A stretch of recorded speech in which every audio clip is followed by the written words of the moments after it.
Hi, I'm Father Demetrius. Our brother Finbar, our soon-to-be newly professed junior monk, who does our newsletter, asked if me and Brother Will would give a little video so we can sort of explain why we do jiu-jitsu, why we got into it. So I thought it'd be good not just to have us do it, but to ask somebody who's been doing this far longer and is far better than us, our coach, Combined. Bo, to likewise answer that question. So I'd say let's start with Brother Will. What got you into jiu-jitsu, and why do you train, especially being that you keep getting banged up? Yeah, I never did martial arts growing up. My dad did martial arts. I think he did a type called Shukukai, and my brother did Taekwondo. And I grew up playing baseball, and mostly baseball. And then Father Demetrius was asking me if I wanted to come. He said, I'm training at this place in West Orange. You want to come by? I was kind of putting him off. Finally came and sort of immediately fell in love with it.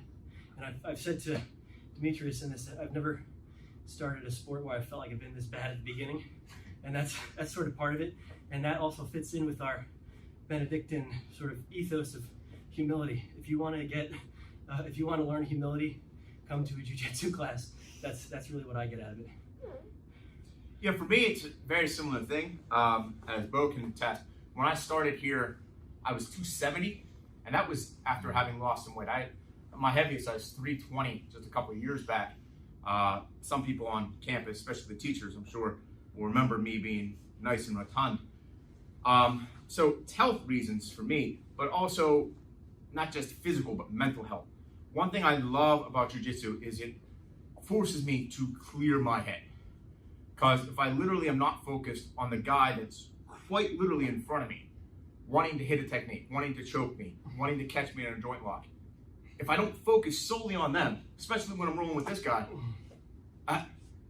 I've lost. And the thing I love, which ties in with Brother Will, especially the way we do it here, is a lot of jiu-jitsu gyms do. You're paired up with that guy for a round, 5 minutes, 10 minutes, whatever it is. Here we tend to do 5 minutes. And whether you submit him or he submits you once, 0 times, or 100 times, you keep facing that guy until that bell goes off. So you have to learn, one, you're not the best. You get that humility. You have to clear your head. And also you learn when you are good. And something about that, growing up in rural PA, something about that very primal masculinity of, yeah, I know where I stand with these guys in a physical way, appeals to me. Again, not to be like a chauvinist or anything like that, but just that primal nature of it. That primal element of, yeah, I can defend myself, I can defend my friends. Well, what got you into it, man? Yeah, I'm still trying to be good at jiu-jitsu. So, I mean, it's an ongoing process. I don't think you'll ever feel that you've mastered it. I still feel like I'm a student, with you guys. I just happen to be leading the class. Yeah, it's definitely been an awesome journey. It continues to be an awesome journey. And the main thing that got me into jiu-jitsu is really the UFC. In 1995, when Ken Shamrock was fighting in the UFC, I remember us getting VHS tapes and putting it on and watching it, and it was really exciting. It was awesome. Jiu-jitsu was being displayed by Royce Gracie on the stage of the UFC, and that's what attracted me originally. Then when I went into the military, I was stationed in Camp Pendleton in California, and it was a big UFC and fighting scene, and also jiu-jitsu was part of that because submissions were part of that. So we actually did those things in the military, and it all began with us having one-on-one fights or platoon on platoon, matches. And it was awesome. I was instantly into it. Fast forward many years later, it was very, very difficult to, I lived in Pennsylvania, to find a place to train. It wasn't like now you're driving into a there's a jiu-jitsu place, in every town. Mm-hmm. Back then it wasn't like that. You had to travel far.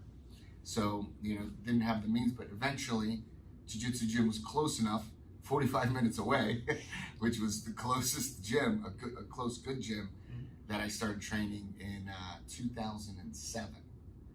and then since 2007, I've been training basically full time since then.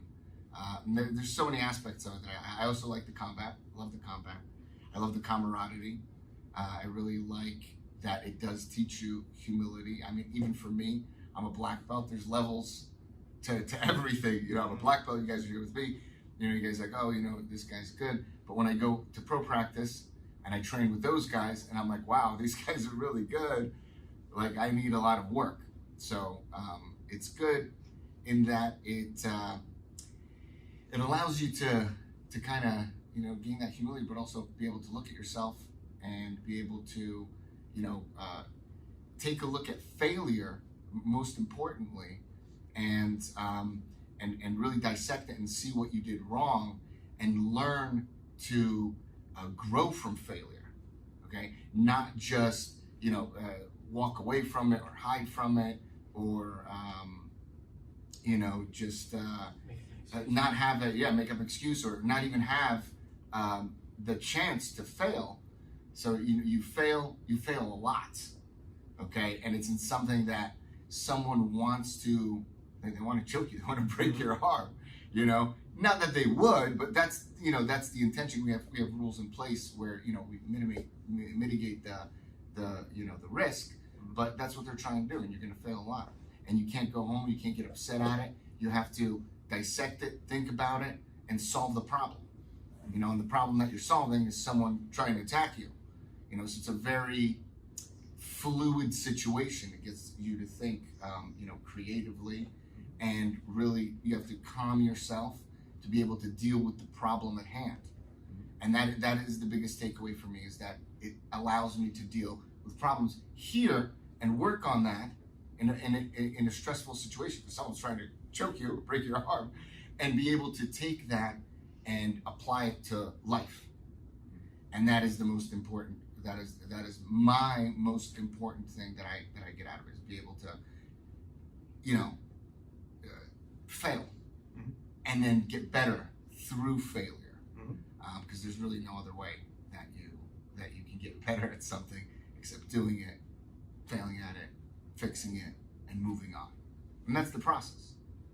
And then, you know, another thing that really I enjoy now that I'm an instructor is I like teaching kids. You know, I like taking kids that are, you know, maybe they don't, you know, they're not aggressive, or, you know, maybe, you know, they're timid, or, you know, something's going on where they, you know, maybe they're afraid to take chances, you know, and take that kid, put them in jiu-jitsu, allow them to, you know, toughen up, make mistakes, fix them, get through, you know, these, what you'd call problems. They're not really, they're jiu-jitsu problems, right? But being able to understand the problem and getting through it creates a better human being. I think creates a better human being. And I really like having kids now that I do that with, and they become stronger. You know, they could grow up to be productive people, and that's one of my favorite things. Yeah, I'd say that's yeah, same thing here. Like, I love seeing that. I love helping out with the kids class, watching kids roll, and also, again, just that element. Like, you know, at Del Barton, we talk all about brotherhood, and yeah, here in the match, like, we're doing with stuff where you mess up, you can get seriously hurt. You know, but because risk. Of that, there's risk. There's risk in life. There's risk in everything. Right. But what I'll say is, because of that, because it requires this absolute trust in the guys you're training with, it creates a friendship and a brotherhood that, again, I think, as we talk about brotherhood at the school, is just a great message and a great thing for anybody to have as you build that confidence. As Brother Will said, you learn that you are not going to be just a genius at every little thing, that you're just going to fall apart, and everybody has to have that learning curve. And I love it. Yeah, and another aspect would be, you know, taking risk. You know, the whole thing where people say, you know, no risk, no reward, and that is another big aspect that you learn in jiu-jitsu, because in order to get a submission, or in order to move somewhere, you're risking giving up a position. You know, there's risk involved. There's risk in jiu-jitsu. You know, there's injury, but you know, through that you develop. You know, without the risk, there's not going to be development. I mean, calculated risk. You don't want to be like a crazy, Right. You don't want to be a crazy person where you're just like launching your body at places, or like I'm gonna jump off of the roof. I'll survive. Not stupid risk, but calculated risk. And then the things that you learn from jiu-jitsu, you can also apply to real life in that you can take calculated risks in life. You can't just hide. Okay, you have to put yourself out there, and you have to be okay with putting yourself out there, and then you have to be okay with the results. And once again, going back to fail, maybe a couple times you're going to fail, but eventually, if you keep doing it, you're going to succeed. And that's another awesome aspect to jiu-jitsu. And I like to take jiu-jitsu and I put it into real life. It all affects my life daily. Yeah, and also for people that just want to do something to get a little bit more physically fit. I mean, jiu-jitsu is a workout like I've never had before. That's true. Lifted weights, running, yoga, stuff like that. Yeah. But running's not gonna mimic. It's a whole different kind of cardio, and you use muscles you don't normally use. And it works out your whole body too, and your mind, of course. So the fitness aspect to it too is definitely attractive to me. Well, we could probably go on all day, but another class will be here starting soon, and I have a mass this evening. So, again, Father Demetrius Thomas. Brother Will. Bill Velasher. Coming out from you from Belt Quest.